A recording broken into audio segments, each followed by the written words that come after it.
Hello student, welcome to the modern chemistry YouTube channel. तो आज हम देखेंगे कि आईआईटी जाम 2024 के लिए प्रिपरेशन स्ट्रैटेजी क्या होनी चाहिए। इसके पहले हम ये देखेंगे कि आईआईटी जाम एग्ज़ाम होती किसके लिए है। आईआईटी जाम एग्ज़ाम वो स्टूडेंट दे सकते हैं जिनका बीएससी में 3rd ईयर चल रहा है या फिर जिनका बीएससी हो भी गया है।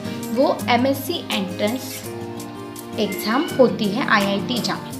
एमएससी एंट्रेंस मतलब क्या कि हम हमारी एमएससी एक अच्छे आईआईटी, एनआईटी, आइजर में ऐसे अच्छे कॉलेजेस में अपनी एमएससी कंप्लीट कर सकते हैं, अपने मास्टर डिग्री ले सकते हैं। तो इसके लिए आईआईटी जाम एग्ज़ाम होती है। ये डिफरेंट सब्जेक्ट के लिए होती है। तो आज हम स्ट्रैटेजी देखेंगे सभी सब्जेक्ट के लिए, लेकिन मेन हम केमिस्ट्री का सिलेबस वगैरह मतलब कैसे हमें स्टडी की प्लानिंग करनी है वो सब देखेंगे। तो एमएससी एंट्रेंस एग्ज़ाम होती है, इसके लिए होती है आईआईटीज़ एंड एनआईटी के लिए। आईआईटी मतलब क्या?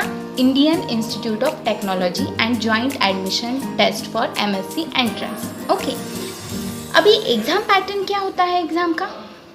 100 मार्क्स की एग्ज़ाम होती है जिसमें एमसीक्यू, एमएसक्यू और एनईटी टाइप क्वेश्चन पूछे जाते हैं। एमसीक्यू मतलब क्या? मल्टीपल चॉइस क्वेश्चन, जिसमें से आपको एक ही आंसर चूज़ करना है और अपना आंसर फाइनल कर देना है। दैन एमएसक्यू मतलब क्या? मल्टीपल सिलेक्ट क्वेश्चन, एक से ज़्यादा 2 आंसर हो सकते हैं, 3 आंसर हो सकते हैं, एक भी हो सकता है और सारे भी आंसर हो सकते हैं, तो वो होता है MSQ question.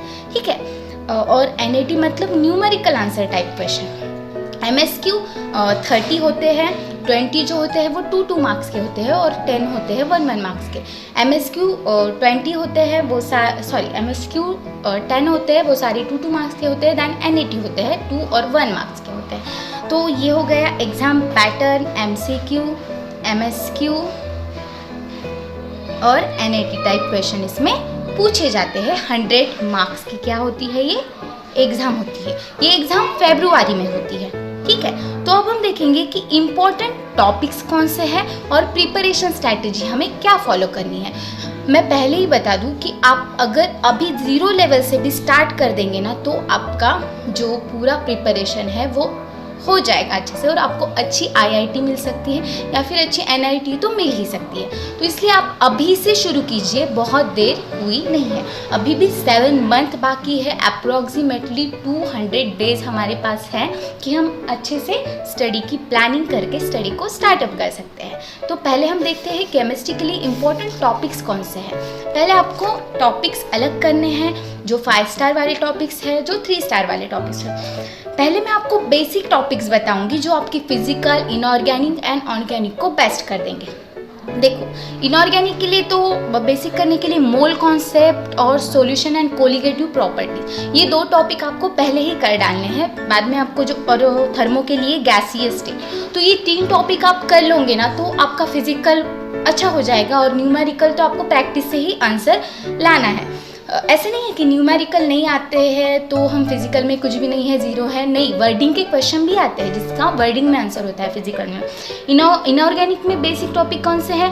Periodic properties and chemical bonding. अगर ये 2 टॉपिक आ गए तो बाकी सारे टॉपिक आपके लिए करना बहुत ईजी हो जाएगा। ऑर्गेनिक के लिए कौन सा बेसिक टॉपिक है? GOCE मतलब जनरल ऑर्गेनिक केमिस्ट्री, जिसमें रेजोनेंस क्या है, एरोमेटिसिटी क्या है, सारे फैक्टर्स कैसे लगते हैं, इलेक्ट्रोनेगेटिविटी मतलब mesomeric and then acid base theory, ये सब आप उसमें ही सीख जाओगे। अभी मैं सारे टॉपिक्स आपको बताती हूँ जो 5 स्टार और 3 स्टार रेटिंग वाले हैं। तो पहले 5 स्टार रेटिंग वाले टॉपिक्स मतलब जो ज़्यादा से ज़्यादा नंबर्स एग्जाम में हमें मिला सकते हैं, मतलब मिल सकते हैं हमें एग्जाम में नंबर। तो वो 5 स्टार वाले टॉपिक कौन से हैं? फिजिकल में अगर मैं बात करूँ तो 5 स्टार वाला पहला टॉपिक है थर्मोडायनेमिक्स, जिसे मैं 5 स्टार दूंगी।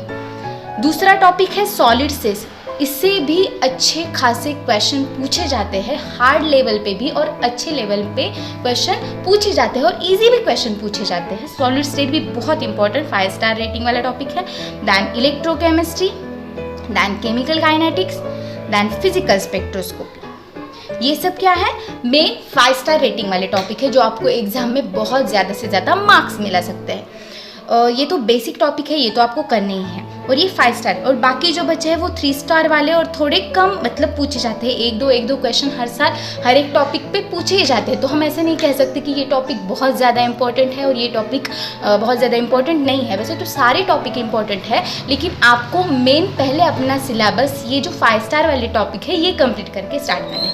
अगर ये टॉपिक अच्छे से कर लिए तो कम से कम आपका मतलब ठीक है NIT IIT के लिए थोड़ा सा सिलेक्शन की गारंटी हम दे सकते हैं। तो पहले 5 स्टार वाले दैन 3 स्टार वाले टॉपिक करने हैं, और ट्राई करना है कि हम कम से कम 80% सिलेबस कंप्लीट करें। अगर 100% नहीं करते हैं तो भी ठीक है, लेकिन जो हमने 80% किया है ना वही हमें अच्छे से और ठीक से करना है। अभी इनऑर्गेनिक केमिस्ट्री में बेसिक टॉपिक मैंने बता दिए हैं, लेकिन 5 स्टार वाले टॉपिक है coordination, chemical bonding, organometallics, main group, ये सब क्या है 5 स्टार रेटिंग वाले टॉपिक है। OMC means what, organometallic chemistry, ये भी बहुत अच्छा टॉपिक है, आप ज़रूर पढ़िएगा इसे भी, ठीक है। देन बायो इनऑर्गेनिक से भी 2 क्वेश्चन पूछे जाते हैं। देन डी ब्लॉक भी इंपॉर्टेंट है, एनालिटिकल केमिस्ट्री भी इंपॉर्टेंट है, और छोटे छोटे टॉपिक का आप देख सकते हैं कि क्या है सिलेबस में दिए मेंशन किए गए हैं। वैसे तो मैं मेन टॉपिक ही बता रही हूँ इंपॉर्टेंट जो मतलब ज़्यादा स्कोरिंग है, ठीक है। ऑर्गेनिक केमिस्ट्री में क्या है रिएक्शन मैकेनिज्म। अगर आपने GOC कर लिया तो रिएक्शन मैकेनिज्म ईजी है। रिएक्शन मैकेनिज्म में MOT का भी रोल आता है, मॉलिक्यूलर ऑर्बिटल थ्योरी, इसलिए आपको केमिकल बॉन्डिंग ना इतनी अच्छे से करना है। केमिकल बॉन्डिंग में MOT और बॉन्ड एंगल का कॉन्सेप्ट, दैन हाइब्रिडाइजेशन का कॉन्सेप्ट, ऐसे बहुत सारे कॉन्सेप्ट्स आपको देखने को मिलेंगे। तो आपको पहले केमिकल बॉन्डिंग पर फोकस करना है। दैन क्या करना है reagent, then name reaction, intermediate, ये सारे टॉपिक आपको अच्छे से कर लेने हैं। पेरिसाइक्लिक भी उतना ही इम्पॉर्टेंट है। सही कहूँ तो मैं ऑर्गेनिक पहले कर लेना, ऑर्गेनिक इनऑर्गेनिक कर लो, और फिजिकल से ज़्यादा तो स्कोरिंग कोई होता ही नहीं है। आपको पहले फिजिकल ही करना है, क्योंकि अगर कोई आपको IIT दिलवा सकता है वो है फिजिकल, क्योंकि हमें ऑर्गेनिक इनऑर्गेनिक ईजी तो लगते हैं लेकिन वो मार्क्स हमें दिलाते नहीं, क्योंकि ऑर्गेनिक में इतने मतलब हम वहाँ पे कंफ्यूज हो जाते हैं कि किसका आंसर क्या होगा, और जिनका अच्छा स्टडी है वो कर पाएंगे। लेकिन आपको फिजिकल छोड़ के तो नहीं जाना है, फिजिकल भी करके ही जाना है। ऑर्गेनिक तो आपको सभी करना है, जैसे कि स्टीरियो केमिस्ट्री बहुत इंपॉर्टेंट है। दैन ऑर्गेनिक स्पेक्ट्रोस्कोपिक स्पेक्ट्रा वो भी बहुत इम्पॉर्टेंट है। दैन बायोमोलिक्यूल्स ये भी टॉपिक आपको अच्छे से करना है। दैन हेट्रोसाइक्लिक केमिस्ट्री ये भी आपको अच्छे से करके जाना है।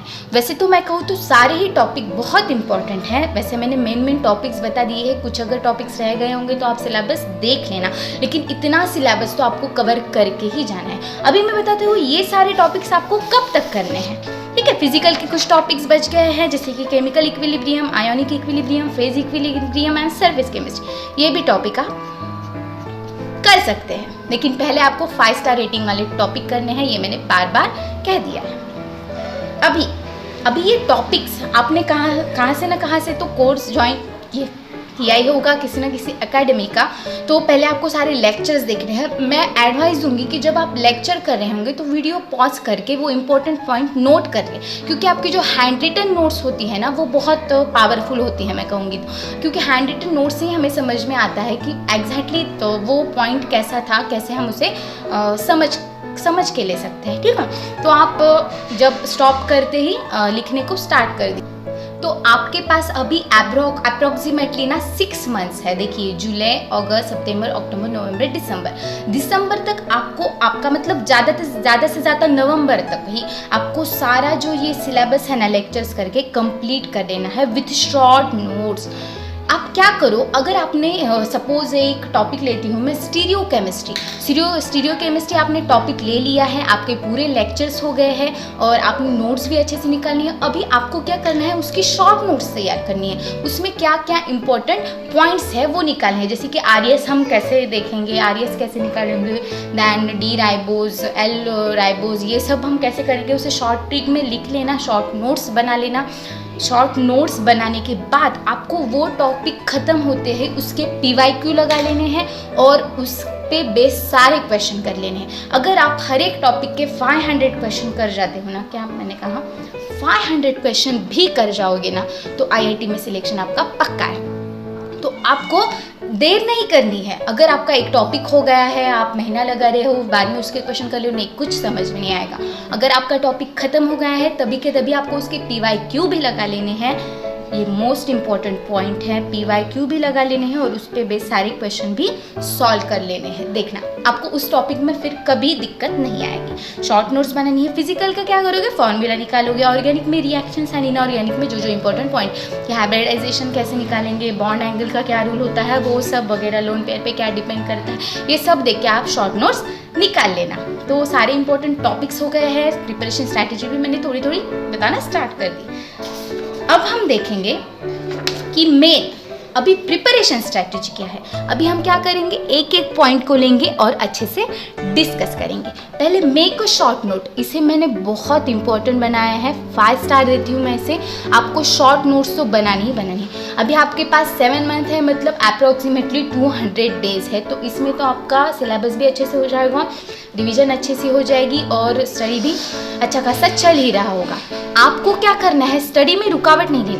अब अभी आप क्या कर रहे हो, 60 डे अच्छे से पढ़ रहे हो, लेकिन आपने एक दिन का गैप ले लिया, वो ठीक है, हफ्ते में एक दिन का गैप तो होना ही चाहिए स्टडी। हाँ, तो मैं क्या कह रही थी कि आपको स्टडी में गैप नहीं लेना है। आप एक दिन का गैप तो लेना ही है, हफ्ते में एक दिन का गैप लोगे, उसमें सारी स्टडी प्लान, लेकिन आपने पूरा एक हफ्ते का गैप लेकर रखा है, बाद में फिर से खोल रहे हो, ऐसा नहीं करना है। अगर स्टडी में गैप दे दोगे तो कुछ समझ में नहीं आएगा, ठीक है। तो आपको शॉर्ट नोट्स बनानी है। दैन सिलेबस कंप्लीट जो मैंने कहा है वो आपको करना है। दैन सिलेबस 80%, एटलीस्ट आपको 80% सिलेबस आपका कंप्लीट करना है। और मैंने कहा था कि पहले 5 स्टार रेटिंग वाले टॉपिक आपको करने हैं, जो मैंने बताया है। दैन 3 स्टार रेटिंग वाले टॉपिक आपको करने हैं अच्छे से। और पिछले 5 साल के आपको जो है प्रीवियस ईयर क्वेश्चन लगा ही लेने हैं, सारी टॉपिक के क्वेश्चन प्रैक्टिस करनी है। अगर आप सारे चैप्टर्स के 500 क्वेश्चन सॉल्व कर लोगे तो अच्छा IIT क्या आपको मिल ही जाएगा, ठीक है। मेन टेस्ट आपको हर एक जो टॉपिक है उसकी यूनिट टेस्ट देनी है, माइनर टेस्ट देनी है, दैन मेजर टेस्ट देनी है। माइनर टेस्ट में फिजिकल के 3-4, ऑर्गेनिक के 3-4 और इनऑर्गेनिक के 3-4 टॉपिक होंगे। मेजर टेस्ट में 7-8 ऐसे टॉपिक हो सकते हैं और बाद में फुल टेस्ट देंगे आप, जैसे IIT JAM की टेस्ट होती है। देन जो भी टेस्ट में आपने मिस्टेक की है, छोटी छोटी मिस्टेक, इसके लिए एक छोटी सी नोटबुक कीजिए। उस नोटबुक में आपकी मिस्टेक सारी लिख दीजिए, जिससे आपके एग्ज़ाम में कोई भी मिस्टेक नहीं होगी। और फ्री एंड हेल्दी स्टडी करनी है, मतलब हैप्पी रहकर स्टडी करनी है। कोई भी बर्डन नहीं लेना है, कोई भी टेंशन नहीं लेना है, अच्छे से स्टडी करनी है। तो ये थी preparation strategy for chemistry aspirants.